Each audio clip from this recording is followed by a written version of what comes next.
요한복음 4장 21절로 24절의 말씀을 각자의 성경책으로 찾아봐 주시면 감사하겠습니다. 같이 한 절씩 교독하시겠습니다. 예수께서 이르시되 여자여 내 말을 믿으라. 이 산에서도 말고 예루살렘에서도 말고 너희가 아버지께 예배할 때가 이르리라. 너희는 알지 못하는 것을 예배하고 우리는 아는 것을 예배하노니 이는 구원이 유대인에게서 남이라. 아버지께 참되게 예배한 자들은 영과 진리로 예배할 때가 오나니 곧 이때라. 아버지께서는 자기에게 이렇게 예배하는 자들을 찾으시느니라. 하나님은 영이시니 예배한 자가 영과 진리로 예배할지니라. 아멘. 성도 여러분, 오늘은 제가 좀 여러분에게 한 가지 좀 부탁을 좀 드리면서 강의를 시작하도록 하겠습니다. 자, 시간을 조금 되돌려서요. 자, 오늘 며칠이죠? 2022년 2월 아까 11월이라고요? 2월 11일이죠, 오늘이.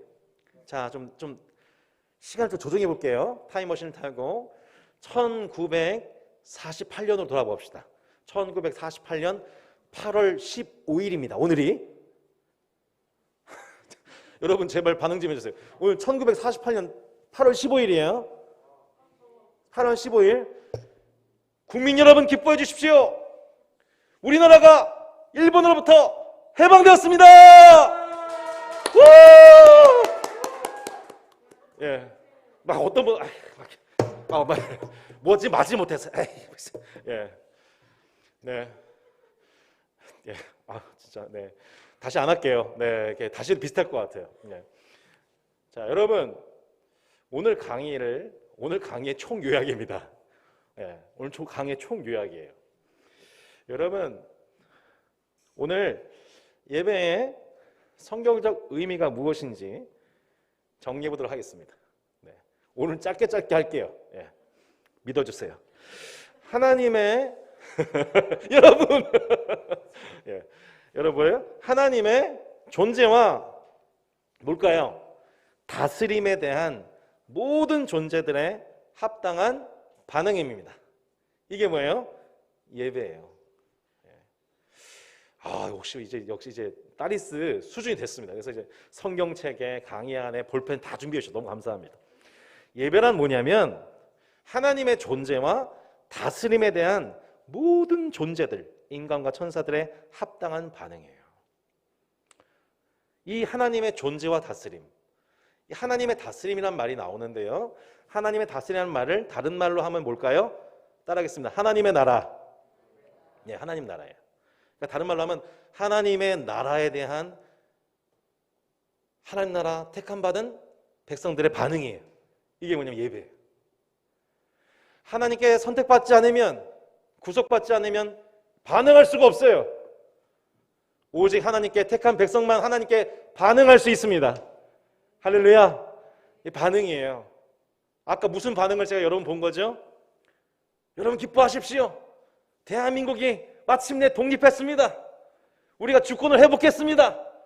그 회복된 나라를 누리는 백성들의 반응. 세상 일본 제국에 갇혀 있다가 이제 외부의 강력한 힘에 의해서 우리 가운데 사라졌던 그 주권, 그 권리, 광복을 얻게 된 백성들의 반응. 이 기쁨인 것이죠. 그래서 여호와께 그의 이름에 합당한 영광을 돌리며 거룩한 옷을 입고 여호와께 경배할지어다. 합당한 영광을 돌려라. 하나님께 합당한 영광을 돌려라. 여러분, 시몬 베드로가 예수님을 보고서 예수님께 합당한 반응을 보였습니다. 주는 그리스도십니다. 살아계신 하나님의 아들이세요. 양진일 목사님이 이 표현이 누구에 관한 호칭이라고 말씀하셨죠? 로마 황제. 당시 세상을 다스리는 로마 황제에게 했던 표현이 바로 뭐예요?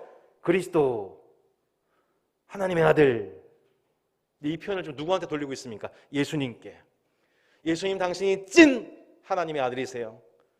진짜 이 세상을 다스리시는 왕이세요. 이 고백하고 있는 겁니다. 그랬더니 주님 뭐라고 하셨어요? 바요나 시몬아, 이를 내게 알게 하니는 혈육이 아니요 하늘에 계신 내 아버지시다. 너가 복이 있구나. 축복해 주시죠. 합당한 예배, 합당한 고백, 예수님의 이름에 합당한 영광을 올려드리는 여러분 되시기를 축복합니다. 그 이름에 합당한 예배를 드리시기를 바랍니다. 그냥 습관적으로 예배를 왔다고 해서 예배를 드린 게 아니에요. 우리는 마땅히 그분의 이름에 합당한, 그분의 가치에 합당한, 그분의 이름에 걸맞는 예우를 드리는 것이, 이걸 뭐라고 그래요? 예배라고 해요.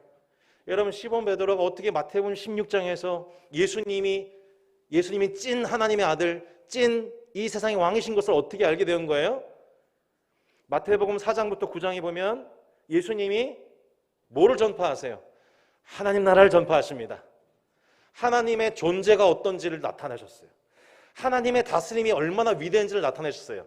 세 가지를 하셨어요. 어떻게 해요? 하나님의 나라를 가르치셨어요. 하나님의 나라를 전파하셨어요. 하나님 나라를 통해 고치셨어요. 가르치고 전파하고 치유하셨어요. 그것을 통해 하나님이 어떤 분인지 그 존재를 드러내셨어요. 하나님의 다스림이 얼마나 위대한지를 나타내셨어요. 하나님의 가르침, 하나님 나라의 가르침이 무엇입니까? 산상수훈이었습니다. 십계명의 재해석이었어요. 사람들이 이 가르침을 듣는데 놀랐어요. 기이하게 여겼어요. 사람들의 교훈과는 달랐어요. 당시 서기관과 바리새인들이 하는 가르침과는 다른 진짜 하나님의 말씀이 들려졌던 거예요. 여러분, 우리가 하나님 말씀을 증거하는 이 설교 강단과 하나님 말씀이 전파되는 우리 주일학교 모든 세대 교육과 하나님 말씀을 나누는 모든 다원 모임마다 진짜 하나님의 말씀이 전파되는 은혜가 있기를 원합니다. 하나님 나라를 말씀을 통해 가르치는 은혜가 있기를 원합니다. 그 하나님의 나라를 가르치신 분 예수님이었어요. 그래서 예수님이 뭐예요? 제2의 모세시죠. 십계명을 모세가 설명하듯 예수님께서 그렇게 산상수훈을 통하여서 진짜 모세이심을 드러내셨던 것입니다. 예수님은 하나님 나라를 가르치셨어요. 그리고 하나님 나라를 전파하셨습니다. 하나님 나라를 전파하신 곳에 어떤 일이 나타나게 됩니까? 세상의 왕인 사탄이 묶임을 받게 됩니다. 세속의 영을 받고 있던, 귀신에게 눌림받고 있던 영혼들이 자유케 되는 것입니다. 할렐루야. 우리가 하나님 나라를 전파할 때에 세상의 영에 눌렸던, 미혹되었던, 세상의 영에 짓누려고 슬퍼했던 영혼들이 예수 그리스도로 말미암아 자유케 되는 영적 회복이 있을 줄로 믿습니다. 세 번째가 뭐예요? 하나님 나라를 통해 고치셨습니다. 예수님이 모든 병과 모든 연약함을 치료하여 주셨습니다. 예수님께 나오는 모든 자마다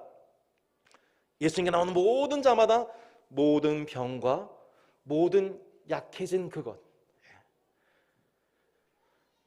인간이 고칠 수 없는 병들, 심지어 죽음의 문제까지도, 인간이 이 세상을 살아가면서 연약해진 부분들이 있습니다. 우리의 마음과 생각에 연약해진 부분들이 있습니다.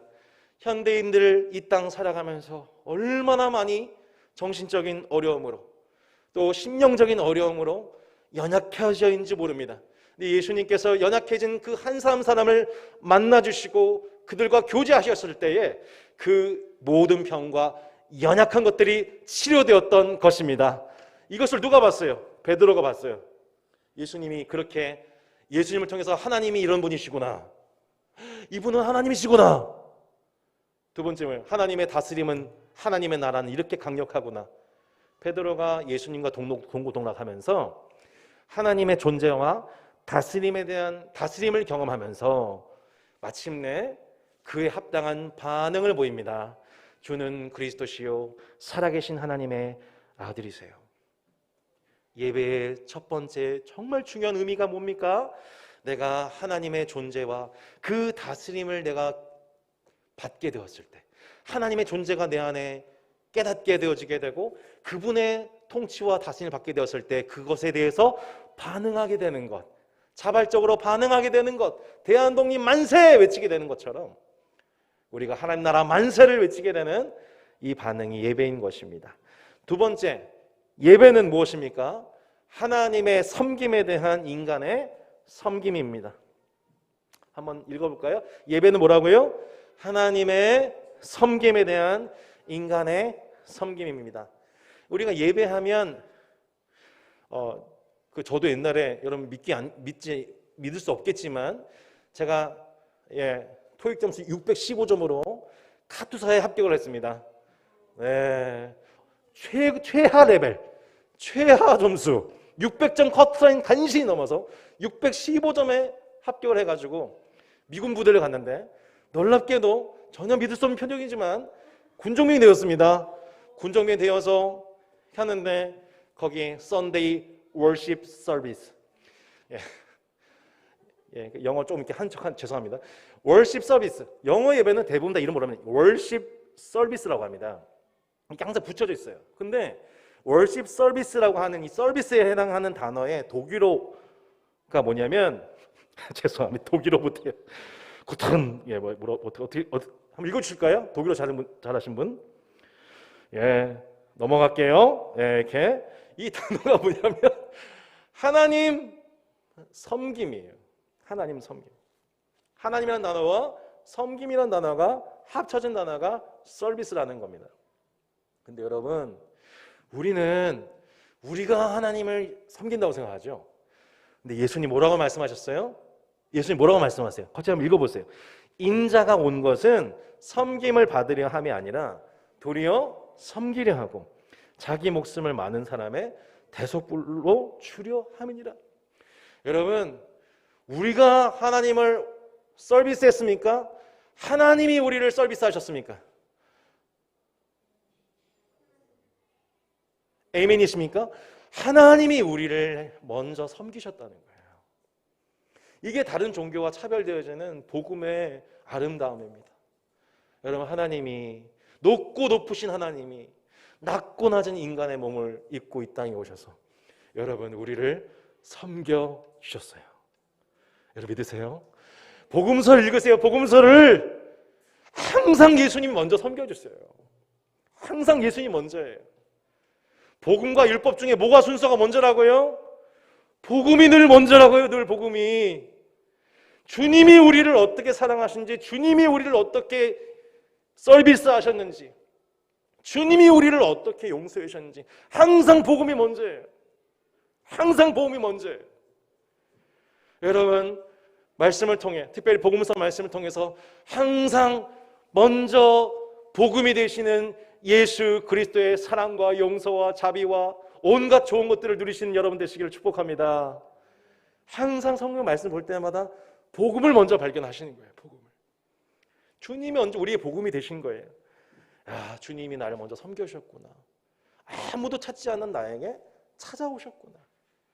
인생의 밑바닥을 경험하고 있는 상투투성인, 죄책감 투성인 나한테 먼저 찾아오셔가지고 야, 밥 같이 먹자. 마태야, 밥 같이 먹자.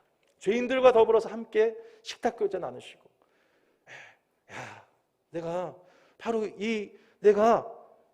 이 건강한 사람에게는 응원이 쓸 데가 없어. 병든 자라야 쓸 데가 있는 거야. 긍휼이 무엇인지를 나타내셨던 것이죠.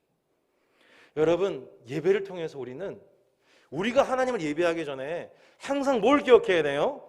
하나님이 우리를 섬겨주셨다는 것. 예수 그리스도와 성령을 통해 우리를 먼저 섬겨주셨다는 것. 이것을 기억해야 돼요. 이게 예배의 핵심이에요. 예배에서 다 빠져도 상관없어요. 심지어 그날 찬양단이 찬양 준비 잘 못하고 막 펑크가 나고 막 피아노 반주자 못 오고 상관없어요. 오지 말라는 얘기 아니에요. 진짜예요. 드럼 없어도 돼요. 심지어 그날 설교 준비가 안 돼서 괜찮아요. 좀 이상하다. 하여튼 이렇게 근데 제일 중요한 게 뭔지 아세요, 여러분? 하나님이 우리를 어떻게 섬겨주신지가 드러나면 돼요. 하나님이 우리를 어떻게 섬겨주신지 그걸 기억하면 되는 거예요. 예수님을 통해서 우리를 섬겨 주셨습니다. 우리를 위해서 화목제물이 되신, 우리를 위해서 대속하신 그 예수 그리스도, 그분을 기념하고 기억하고 높여드리면 그보다 더 완전한 예배는 없는 거예요. 여러분 믿으십니까? 우리는 언제든지 예수 그리스도를 말미암아 하나님과 함께 더불어 화목의 제사를 드릴 수가 있는 것이죠. 최고의 예배인 것입니다. 여러분 예수 그리스도를 말미암아 교회나 가정에서나 직장에서나 어느 곳에든지 하나님을 예배하시길 바랍니다. 그 하나님의 섬김을 기억한 예배가 최고의 예배인 거예요. 그리고 설교 또한 뭐냐면 설교자를 통해서 하나님이 우리를 섬겨주시는 거예요.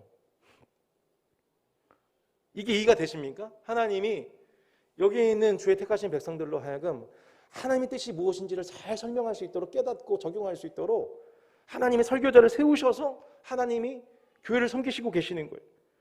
성찬이 무엇입니까? 그리스도의 살과 피를 기념하는 것입니다.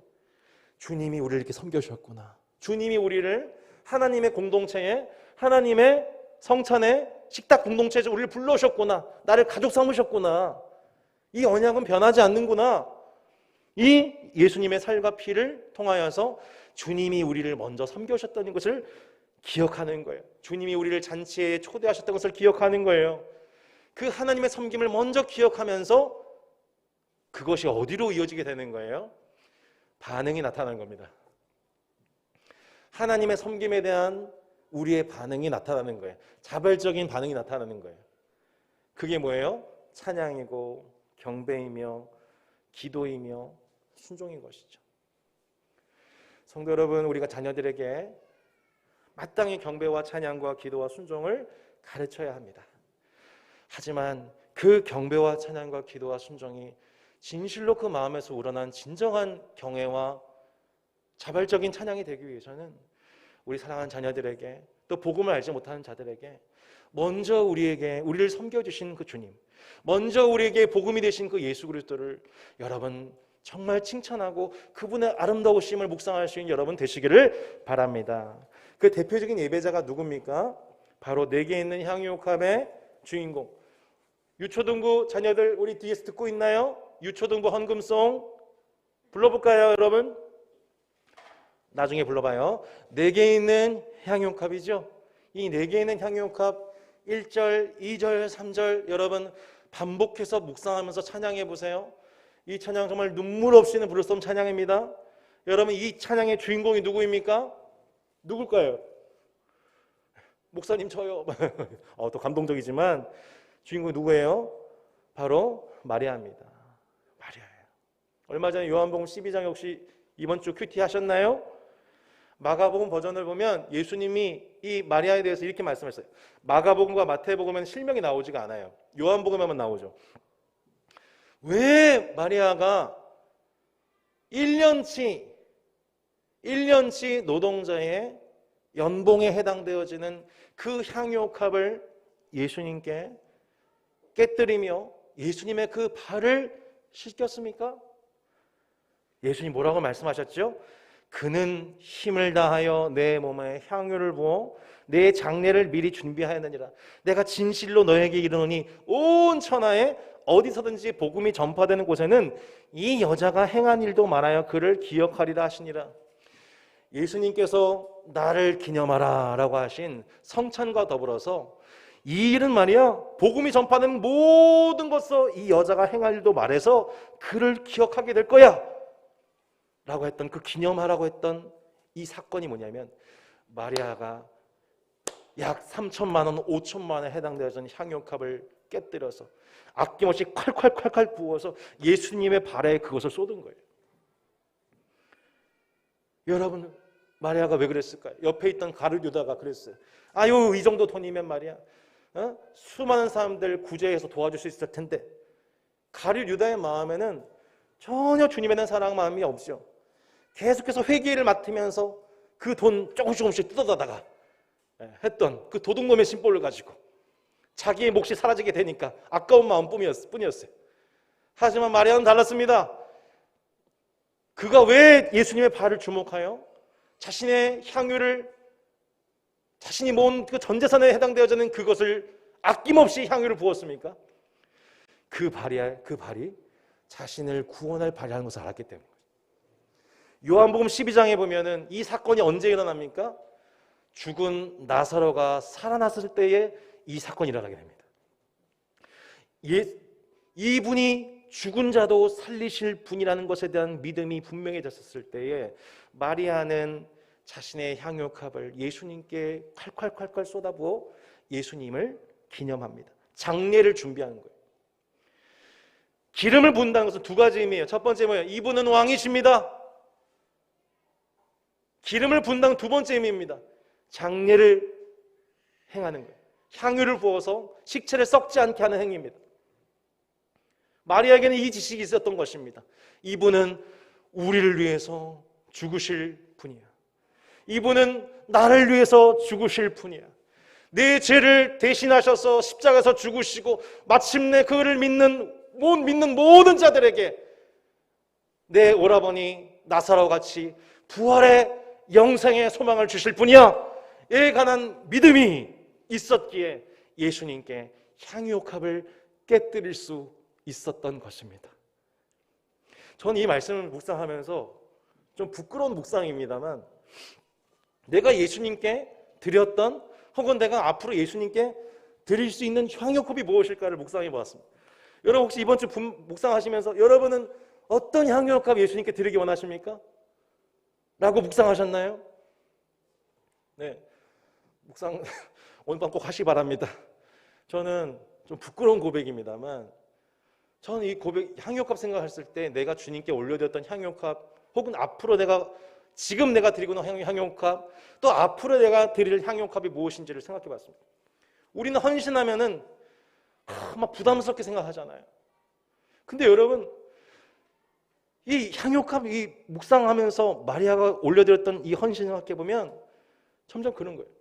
아니 예수님이 나를 위해서 죽으시는 분인데 내가 어떤 것을 주님께 드린다 한들 여러분 내가 아까울 게 뭐가 있겠어요? 주님이 나를 살려주셔서 내가 주님께 그것을 가지고 올려드리는데 내가 과연 하나님께 막 되게 많이 드린 것처럼 할 수 있는 것이 아무것도 없는 거잖아요. 제가 청년 사역 시절에 제가 하나님께 올려드렸던 향유값이 뭔지를 생각해 봤어요. 내 건강이었다.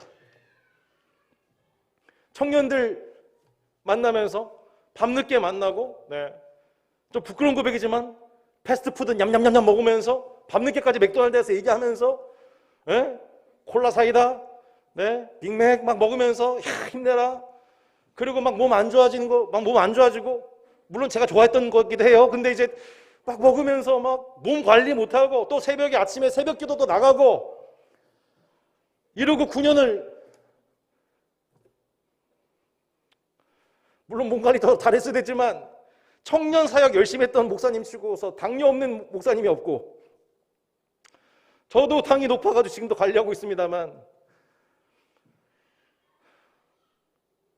제 부끄러운 고백이기도 하지만 한편으로는 내가 올려드릴 거 청년들 만나서 그들과 함께 시간 보냈던 거 주님께 올려드렸던 향유컵이 아니었나? 감히 고백합니다.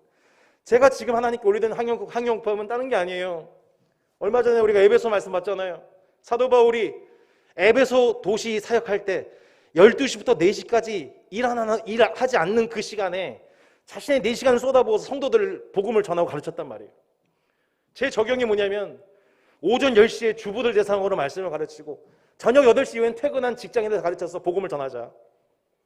제 나름 적용이에요 그게. 근데 그러다 보면 저 나름대로 또 힘들어요. 전혀 안 힘들어 보이실지 모르겠지만 이게 그 로테이션 맞춰서 내 삶을 조정해 살아간다는 게 밤에 또 그렇게 하고 하면은 이게 쉽지가 않아요. 저도 제 가정에서 자녀들 보낼 시간 황금 시간 아니겠습니까? 저는 제가 하나님께 올려드릴 수 있는 향유옥합이라고 생각합니다.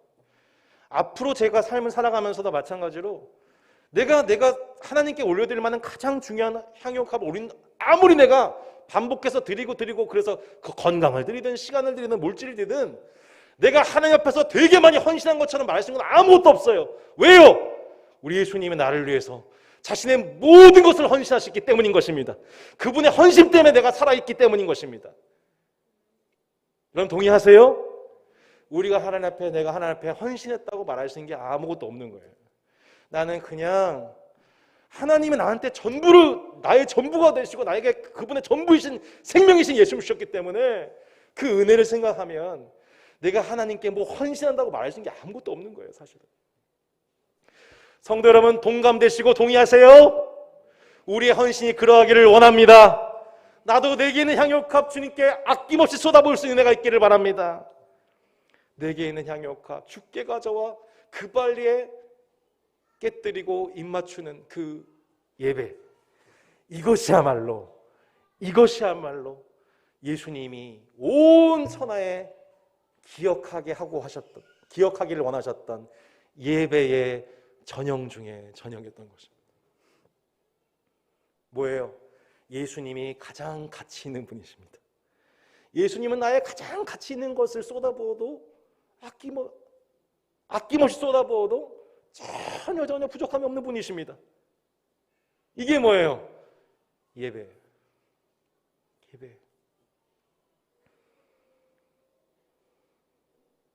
그래서 우리가 예배에 관한 다음 세대 선교를 향한 시간이나 인적 자원이나 뭐 물품이나 우리 여전사님 제일 좋아하시는 그 물품들 받는 거 이런 것들 아낌없이 쏟아부어도 되는 이유가 뭐예요?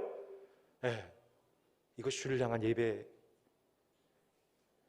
부흥을 위한 다음 세대 예배를 회복을 위한 그 헌신은 정말 주님이 귀하게 여기시고 기쁘게 받으실 줄로 믿습니다. 나중에 여러분 찾아보세요. 우리 누가복음 7장에 보면은 또 다른 향유의 주인공이 나와요. 내게 있는 향유값 깨뜨린 여인이 마리아만 있는 게 아니고 나중에 한번 읽어보세요. 누가복음 7장에 보면은 죄 있는 여인 나와요. 죄를 지은 한 여자가 나와요. 예수님이 바리새인의 집에 초대받으셨는데 이 초대하는 것은 바리새인인데 한 죄 있는 여자가 어떤 죄인지도 모르겠어요. 그 죄 있는 여자가 예수님 앞에 또 어떤 행위를 합니까? 자신의 향유를 깨뜨립니다. 그랬더니 예수님이 약간 좀 뒤끝이 있어요. 여러분, 예수님 뒤끝 있는 분입니다. 믿어주시기 바랍니다. 그 바리새인한테 뭐라고 하는지 여러분 아세요? 시몬에게 이르시되, 야, 이 여자 보냐? 내가 내 집에 들어올 때 너는 뒤끝 있는 증거나 너는 내게 발 씻을 물도 안 줬다.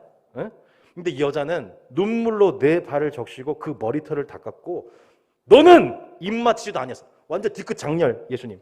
그는 내가 들어올 때부터 내 발에 입맞추기 그치지 않았고 너는 내 머리에 감람용도 붙지 않았는데 그는 향유를 내 발에 부었어.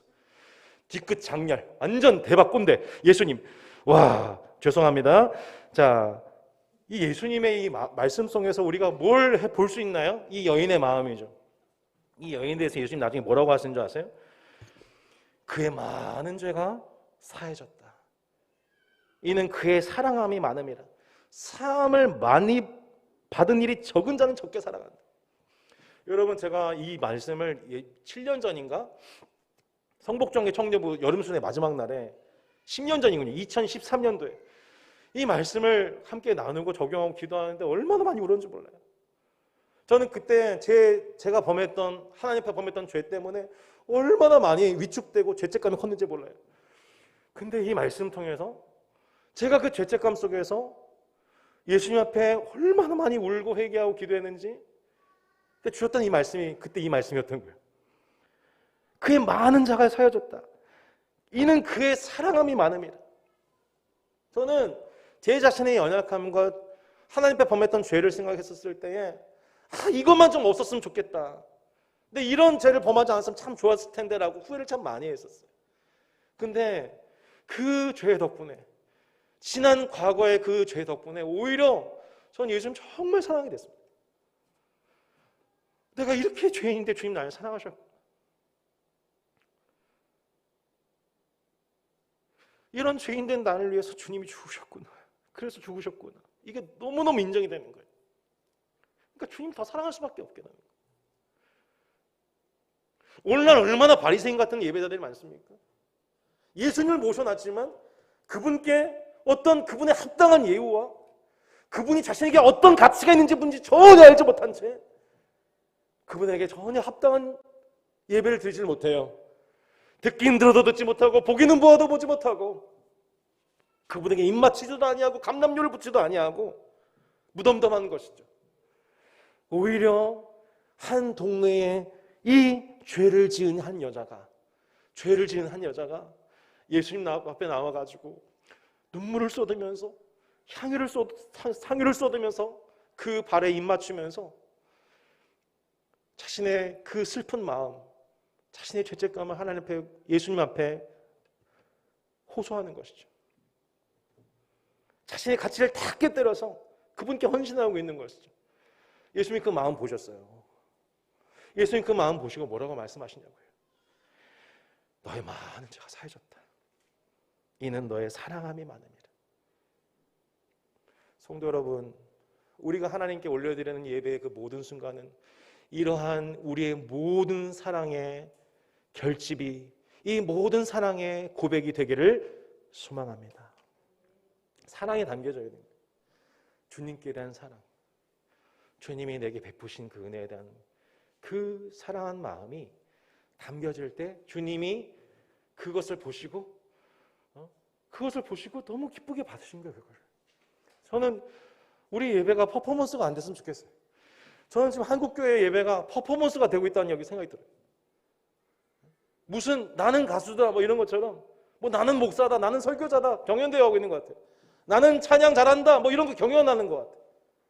오늘 예배 끝내줬다, 아주 드라마틱했다, 콘서트 짱이었다, 이런 퍼포먼스 하는 거에 지금 마음 두고 있고, 오히려 주님이 나를 위해서 죽으신 것, 그 일에 대한, 주님이 나를 향해서 사랑하신 그 사랑에 대한 감격으로서, 나 같은 죄인을 용납하신 그 사랑에 대한 감격으로서, 주님 난 이런 죄인인데 이런 죄인을 주님 정말 잘 사랑하세요? 라고 그 마음을 쏟는 그 주님을 향한 사랑의 마음이 담겨진 예배가 아니라 콘서트가 되어버리고 쇼가 되어버린 예배. 여러분, 이것에 우리가 자유로울 수 있습니까? 여러분, 우리 따스한 교회가 정말 자유로울 수 있을까요? 제가 자유롭나요?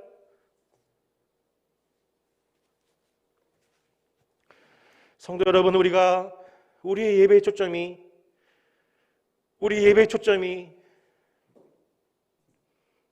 예배의 퀄리티 자체에 높이는 데 있지 아니하고, 우리의 참 예배의 대상이신 주 예수 그리스도에 대한 죄인들의 사랑과 죄인들의 찬미와 고백이 우리 예수님께 드려지는 예배가 되기를 소망합니다.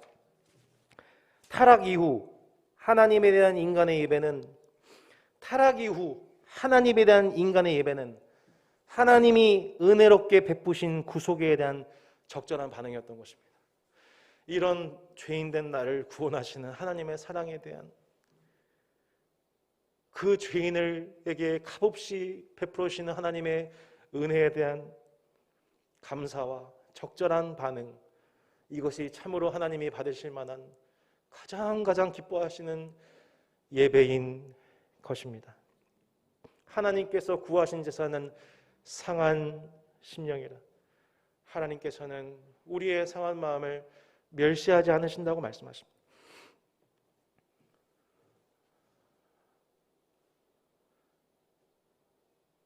퍼포먼스가 뛰어난 예배가 아니라, 설교와 설교자가 우상화된 예배가 아니라,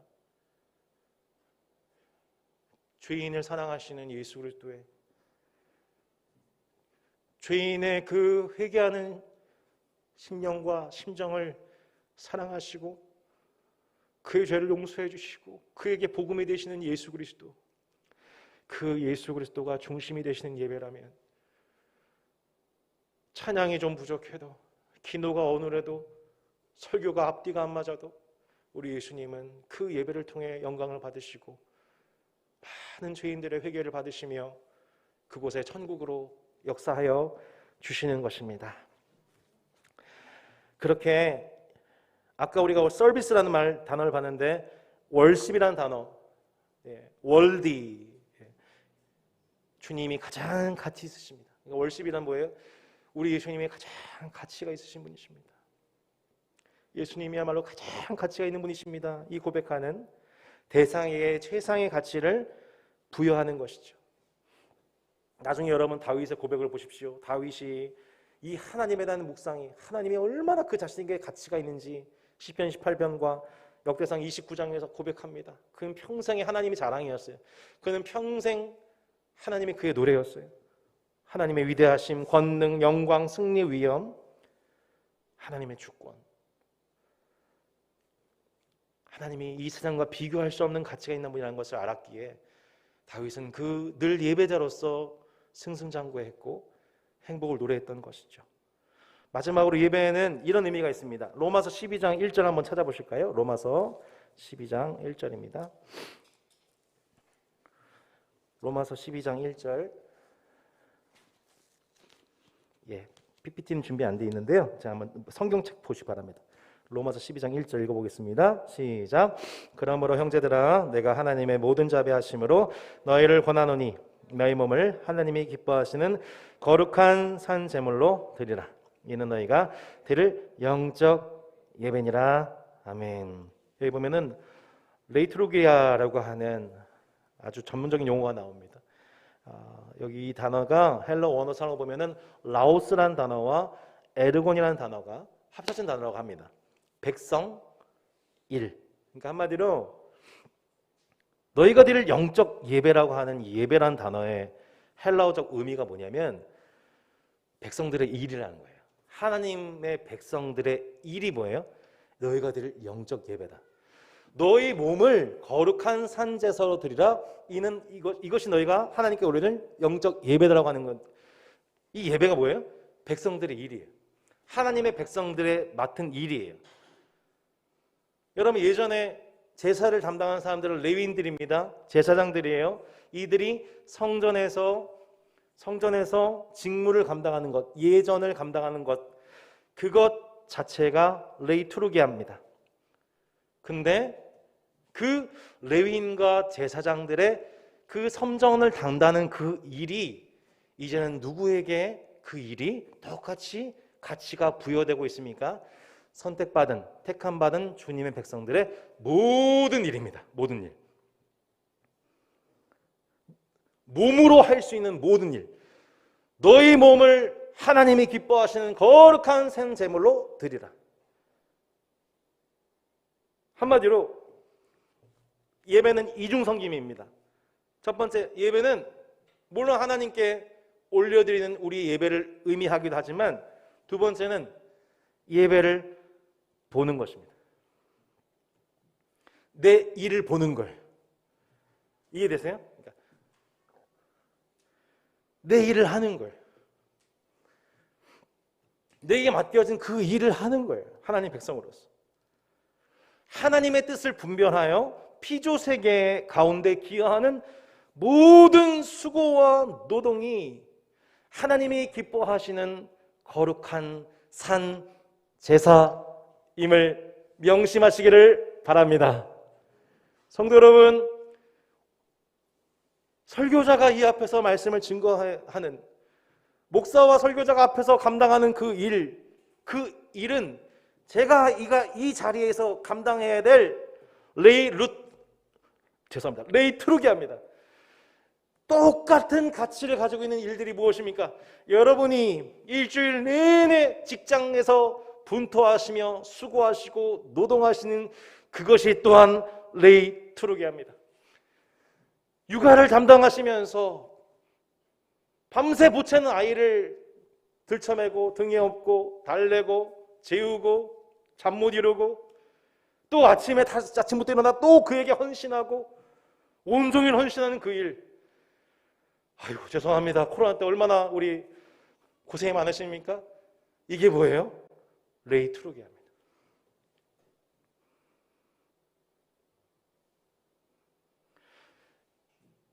로마서 12장부터 14장까지 보십시오. 사도 바울이 감당하고 있는 그 레이트루기아가 무엇인지.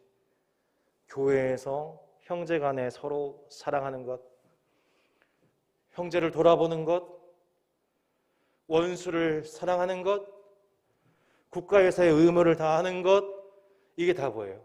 레이트루기아입니다. 백성들의 일. 하나님의 뜻을 분별하여 감당하는 백성들의 일.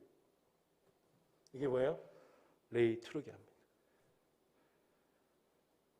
성도 여러분, 여러분의 그 모든 일은 여러분의 일이 아니라 하나님의 일입니다. 하나님이 여러분에게 맡겨주신 일입니다. 동의하시지요? 여러분 몸으로 드리는 모든 것, 여러분 그것이 하나님께 올려드릴 너무나도 소중한 영적 예배라고 말씀하고 있습니다. 오늘 이 모임 통해서 하나님을 찬양하고 예배하는 것만 하나님이 기쁘게 받으신 것이 아니고, 하나님 일주일 동안 여러분 수고하신 그 모든 일들, 여러분 몸으로 하나님 앞에 순종하며 드렸던 그 모든 일들, 이 세대를 본받지 않았던 것들, 이 세대를 분별하며 주의 뜻에 순종했던 그 모든 일들이 하나님을 기쁘시게 하는 예배가 되는 것입니다. 이제 아멘이 안 나온 것을 보면 그만한 뜻으로 믿고 마지막 이제 3, 4페이지는 빠르게 정리하도록 하겠습니다. 저도 그 정도 눈치는 있습니다. 3번, 예배의 대상이 누구입니까? 삼위일체 하나님이십니다. 여러분 제일 중요한 마무리를 하겠습니다. 예배의 대상이 무엇입니까? 삼위일체 하나님입니다. 주님 뭐라고 말씀하세요? 너는 나 외에는 다른 신들을 내게 있게 하지 말지니라. 주님이 제일 처음 말씀하신 게 뭐예요? 다른 신을 내게 두지 말아라. 요즘에 제가 여러분 1부, 2부 이렇게 예배 인도할 때마다 제가 계속 이거 반복하고 있습니다. 사회자 멘트 때. 하나님을 겸하여 섬기려 했던 우리의 모든 죄, 하나님과 겸하여 세상을 섬기려 했던 우리의 모든 거짓 예배를 회개케 해달라. 하나님을 예배하는 것으로는 모자랍니다. 우리 주님은 하나님만 예배할 때 영광을 받으십니다. 할렐루야. 예. 남편이 아내를 사랑해도 이 아내 저 아내 다 사랑하면서 나를 사랑한다고 해보세요. 어떠세요? 예, 갑자기 욕 봤어요. 욕, 좀 이 모양이 욕이 막 이렇게. 예, 바로 욕이 나왔어요. 좀 저주가 막 나올 뻔했어요. 마찬가지입니다. 우리가 이 하나님 저 하나님 이신 저신 잡신 다 사랑하면서 하나님 사랑해요. 저는 쾌락도 사랑해요. 돈도 사랑해요. 명예도 사랑해요. 그래도 하나님도 사랑해요. 하나님이 그걸 통해 고맙다 야 그 정도 집은 고맙다 야 52% 고맙다 야. 하나님 이러지 않으세요. 하나님 질투하는 분이세요. 1%까지도 0.1%까지도 용납 안 되는 거예요. 하나님께는. 왜요? 우리 하나님은 오직 유일한 한 분 하나님이시기 때문입니다. 하나님은 이 예배를 기뻐 받으신 거예요. 예. 제가 참 오늘 이 예배, 오늘 예배학교를 준비하면서 제 자신 너무 반성이 되는 거예요. 나는 너무 예배 외적인 거 많이 신경 썼다. 너무 설교 많이 신경 썼다. 아니 앞으로 신경 쓸 거예요. 더 쓸 거예요. 근데 이게 본질이 아니고 삼위일체 하나님. 오죽하면 이장수 감독님 이런 얘기 했습니다. 현재 한국교회 예배는 주인공이 빠진 예배다. 삼위일체 하나님이 주인공이 아니라 목사가 주인공이 되고 찬양 인도자가 주인공이 되고 하나님 대신 그 자리에 인생 성공, 비전, 행복, 리더십, 이것이 삼위일체 하나님을 대체하고 있는 우리의 우상이며 엉뚱한 예배의 대상을 바라보게 예배 인도자들이 인도하고 있으니, 설교자들이 말하고 있으니 여러분 하나님께서 그 예배 가운데 과연 영광을 받으실 수 있을까요? 사도 바울은 성부, 성자, 성령을 향하여 송영하는 에베소 1장의 찬송을 통해 우리의 참 신학의 마무리, 신학의 종결이 하나님을 삼위일체 하나님을 향한 예배라는 것을 분명히 가르쳐 주었습니다. 우리가 왜 10시 50분에 사도신경 신앙고백으로 성부, 성자, 성령에 대해서 신앙고백합니까? 뭐 다른 걸 대체할 게 없어서? 뭔가 사도신경을 해야 뭔가 그랬던 예배가였어?가 아니라 삼위일체 하나님이 우리의 예배의 전부이시며 우리 예배의 대상이시기 때문입니다. 우리가 왜 절기를 지키려고 합니까? 왜 창조절, 주현절, 고난절, 부활절, 성령강림, 성탄, 대강,